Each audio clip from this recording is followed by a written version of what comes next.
खनन में पिछड़ों को आरक्षण के लिए विधेयक पारित कराया। राज्यपाल महोदय ने उसको संज्ञान में लिया है, लेकिन अब सवाल ये उठता है कि पिछड़ों को आरक्षण के नाम पर यह सरकार जो है केवल छलने का काम कर रही है। 4 वर्ष पूरे होने जा रहे हैं।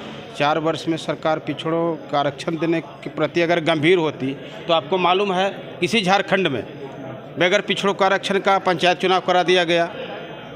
स्थानीय निकाय जो नगर निकाय का चुनाव था वो भी संपन्न कराने के लिए सरकार तत्पर थी, लेकिन हमारी पार्टी जो है आसू पार्टी ने सुप्रीम कोर्ट में इस पर स्टे लगवाया है कि जब तक पिछड़ों को आरक्षण नहीं मिलेगा तब तक आप दोबारा चुनाव नहीं करा सकते।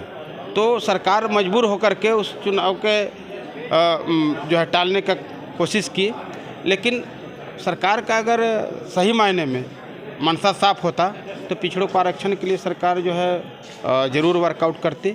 एक केवल खाना पूर्ति कर रही है और जातिगत जनगणना का बात है। जातिगत जनगणना के लिए ये केंद्र सरकार पर फेंकने वाली बात जो है केवल टालने के लिए है। अभी बिहार में देखिए, बिहार सरकार ने जातिगत जनगणना कराने का निर्णय लिया और जातिगत जनगणना कराने के लिए वो तत्पर भी है। तो आप क्यों नहीं निर्णय ले रहे हैं? आपको भी निर्णय लेना चाहिए था कि पिछड़ों को आरक्षण देने के लिए, अन्य जो वंचित जाति है उनको आरक्षण देने के लिए हम जातिगत जनगणना कराएं। और जब जातिगत जनगणना हो जाएगा तो संवैधानिक बाध्यता होगी सरकार को कि उसके अनुपात में आरक्षण देना। इसलिए सरकार नहीं चाहती है कि हम जातिगत जनगणना कराएं या पिछड़ों को आरक्षण दें। इन मुद्दों पर सरकार केवल टालने का काम कर रही है।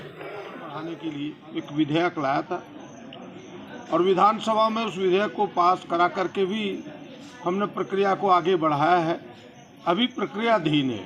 हमने जानने का प्रयास किया किन कारणों से प्रक्रियाधीन है, तो सरकार ने स्पष्ट रूप से कहा कि हमने राज्यपाल महामहिम के पास भेजा था।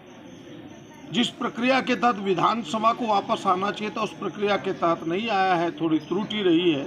उसके सुधार करते हुए फिर राजभवन से हमने आग्रह किया है। राजभवन से जैसे ही वो विधेयक लौटेगा फिर से हम दोबारा संशोधित करके विधानसभा में रखेंगे और हम 27% पिछड़ों को आरक्षण देने के पक्षधर हैं। पहला तो ये, और हमने उससे भी एक प्रश्न आगे कहा था कि भाई भिन्न भिन्न जातियों का, छोटे छोटे समुदाय, बड़े बड़े समुदाय, कई जातियों के लोग इस राज्य में रहते हैं। सबको अधिकार है अपनी वस्तु स्थिति जानने का, हम किस स्तर पर हैं, कहाँ हैं, हमें कितनी भागीदारी है सरकारी सेवाओं में, राज्य की सेवाओं में, अन्य सेवाओं में, और हमारी संख्या क्या है, उस आधार पर हम कहाँ हैं।